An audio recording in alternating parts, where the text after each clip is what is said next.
দীর্ঘ অনেকগুলো বছর একসাথে পেরোনোর পর সেই দিনটা এসেই পড়ে, যেটার জন্য আমাদের অপেক্ষা তো ছিলই, কিন্তু আসার পর যেটা আসে সেটা হলো দুঃখ। কত স্মৃতি আজকের দিনে এখান থেকে আমরা ছেড়ে চলে যাব। হয়তো কারো কারো সাথে দেখা তো হবেই, কিন্তু কিছু জনের সাথে আমরা চিরদিনের জন্য আলাদা হয়ে যাব। সেই আমাদের মাঠটা, যেখানে টিফিন পিরিয়ডে বা স্কুল ছুটির পর কত খেলাধুলা, সেই আমাদের ক্লাসরুমগুলো, সেই সকাল সকাল লাইনে দাঁড়িয়ে প্রার্থনা করা, স্কুলের কত সব স্মৃতি, সবকিছু আজ হারিয়ে যাচ্ছে না আমাদের থেকে।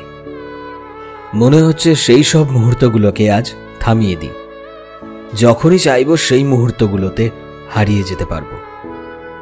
কোভিডের কারণেও আমাদের স্মৃতি অস্পষ্ট থেকে গিয়েছিল, যার কারণে আমরা বুঝতেই পারলাম না কখন সেই ক্লাস 10 থেকে 12-এর শেষ দিন এসে গেল।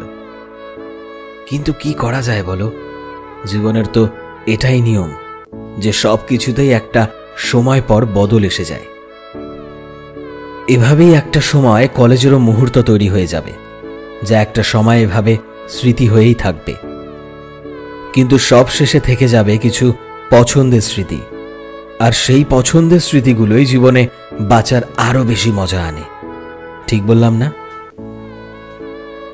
সো ফ্রেন্ডস, আমি শোভন ছিলাম তোমাদের সাথে, এবং কলমে বিশ্বজিৎ। উচ্চ মাধ্যমিক শুরু হয়ে গেছে এবং আর কিছুদিনের মধ্যেই তোমাদের স্কুল জীবনের ইতি ঘটবে। তাই আজকের এই ভিডিওটি আমরা বিশেষভাবে ডেডিকেট করছি ক্লাস 12-এর ছাত্রছাত্রীদেরকে। তোমরা অবশ্যই ভিডিওটি শেয়ার করো তোমাদের বন্ধু বান্ধবদের সাথে। সো ভিডিওটা পুরোটা দেখার জন্য অসংখ্য ধন্যবাদ। ভালো লাগলে একটা লাইক করে দিও এবং শেয়ার করে দিও, এবং তোমরা যারা আমাদের এই চ্যানেলে নতুন তারা প্লিজ আমাদের চ্যানেলটিকে সাবস্ক্রাইব করে দিও। সো দেখা হচ্ছে পরের ভিডিওতে খুব তাড়াতাড়ি। টিল দেন সবাই ভালো থেকো এবং সবাইকে ভালো রেখো। Thank you.